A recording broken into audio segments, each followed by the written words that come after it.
If you know the enemy and know yourself, you need not fear the result of 100 battles. We are day 8. In 30 minutes we're gonna be day 9. I've started attacking West Libya. However, I've got a small problem because, well, he actually has more units than me.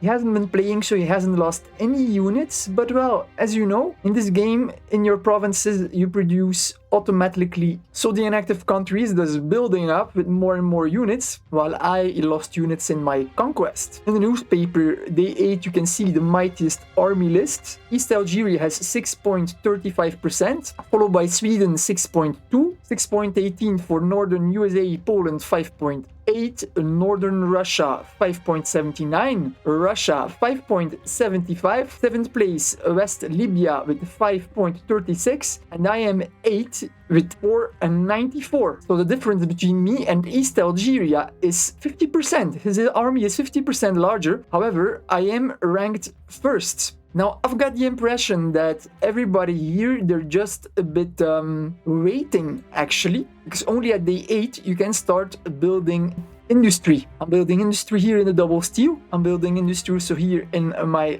double coal and my double food. Because you need industry to be able to produce artillery, tanks, heavy tanks, railroad guns. And they cost a lot of steel. So I've got the impression that everybody here is just saving up their resources, building up slowly, working on their economy until they can produce artillery and tanks, while I am conquering territory but weakening my armies. So I don't know how I am going to fare, because, well, if I've got a big country with a good economy but I don't have the armies to defend myself, it's gonna end badly for me. However, I follow the advice to only build workshops and upgrade them to industry in double resource provinces because it's the most interesting. However, you got my neighbor who built just workshops everywhere. He also doesn't have a lot of units. He only has 97 units, and that's for a high-level player. I mean, I don't know what he's doing because I have 251 units. So this guy is pretty noob, actually.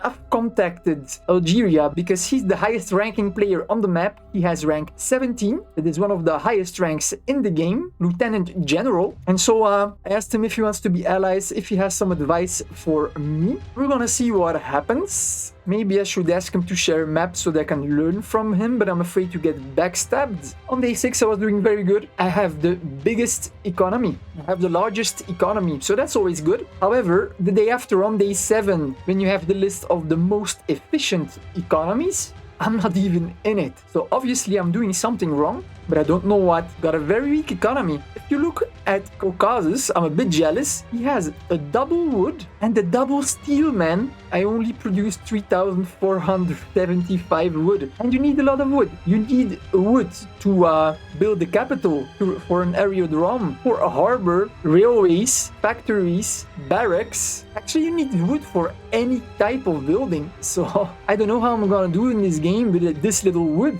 I feel like next time I should try to play Caucasus, right? As it's on the border of the map, you also are in a safe starting position. You can only get attacked by Turkey, Ukraine, and Russia. And you've got access to an AI if you want. Access to 2 AIs because you also have Crimea. Also, Turkey has double wood, double steel. And then not only that, he has a second single steel province and a second wood province. How overpowered is that, man? He has little food and fish. Actually, maybe I should write him to trade with him.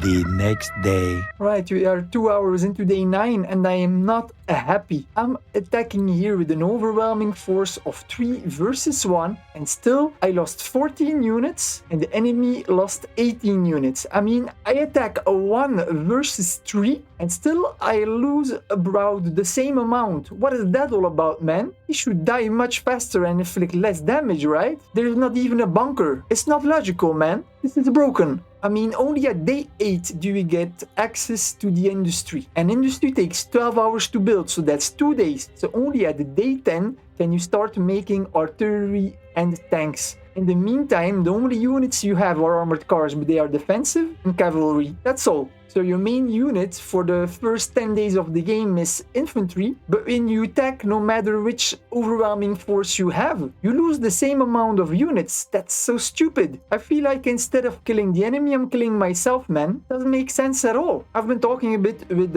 Turkey. I've been giving him advice. He's struggling because he's fighting 4 wars. I told him to leave the AI alone, to focus war on war, but still he wants to finish up Greece, which I believe is a total waste of time if we're under attack by 2 players. He has 186 units. Turkey only has 102. So Turkey could be able to, well, it's actually the Ottoman Empire because it's World War I. So the Ottoman Empire would be perfectly capable to attack and to win against Arabia if he played his cards right. He's going to attack with defensive units that serve absolutely no purpose. He has a lot of idle units in his core provinces. He forced marched this unit. I told him to stop with that. And the only reason I'm giving him advice is the longer that he occupies Arabia and Caucasus, the longer those countries will leave me alone. And the more they are weakened, the more I will be strengthened, right? It might be cunning, but it's good. And I help out a little bit a new player. So it's kind of win-win. And he accepted my offer. He gave me 8,000 steel for 8,000 food. So win-win situation over here. I still lack wood though, but that he was not able to send me. I would have gladly exchanged some fish for wood. I've also contacted Caucasus. Maybe that Caucasus will be able to give me wood in exchange for food or fish. We'll see. I bought a little bit of wood on the market, but it's so expensive. Its prices are just crazy. 29.4. I mean, what is that all about? There was an offer like 500 wood for 15, so I bought it immediately. I have a bit of more here than I can chew. With West Libya, I've lost so many units. My gosh, it's frustrated. This was not how it was supposed to get down, man. Not at all. The AI started walking and counterattacked me in full force. His army is bigger than mine. I'm in trouble. I mean, the AI, he gets the same amount of units every time like me, except I've been fighting wars and losing units, right? He hasn't. Freaking hell. Let's check in the newspaper how I'm doing. See, 12th Infantry Brigade, 8th, the 10th, the 3rd, another 3rd, 8th, 7th, 13th, 12th. Oh, that's mine actually. Okay. They're all been killed, all been destroyed, all between 9 p.m. and 10:24 p.m. Lost 95,000 manpower. West Libya lost almost the double, 174,000. My god, what is happening? I only have 194 units left. It's done melee attacking, man. I need artillery and lots of them, or I'm gonna get killed so fast in this game. I've even lost another 2 cavalry. That's already 3 in total. Oh gosh. I need to strengthen my position because if I continue like that, I'm not gonna actually kill myself. Once I've taken over Libya here, I might just attack this small AI, but then I will stop. I need to strengthen my position, pop out infantry in every single province so that I can grow again, make a lot of artillery, navy, then I should be fine. Another fresh infantry. Let's send them all over. Actually, I shouldn't even do it like that. Select those all over here. 8 of them, they can go over here. What's the chance of rebellion over here? 0 chance of an uprising. Wow, is 1 infantry enough to suppress rebellion? Okay, let's send 1 anyway just to be sure. I'm just gonna take this province here, and then I'm gonna pull back over here. I feel that I have to cut my losses. I can divide my army here in Sabah, in Wadan, and in Surt. I'm gonna put my whole army here, and I'm just gonna produce artillery, and that's gonna be it. God, pretty bad. Well, I've made my bed, now I need to lay in it, right? I hope you have enjoyed this video. Please subscribe and hit that bell button for notifications. I want to say a warm thank you to my members and elite members for supporting this channel.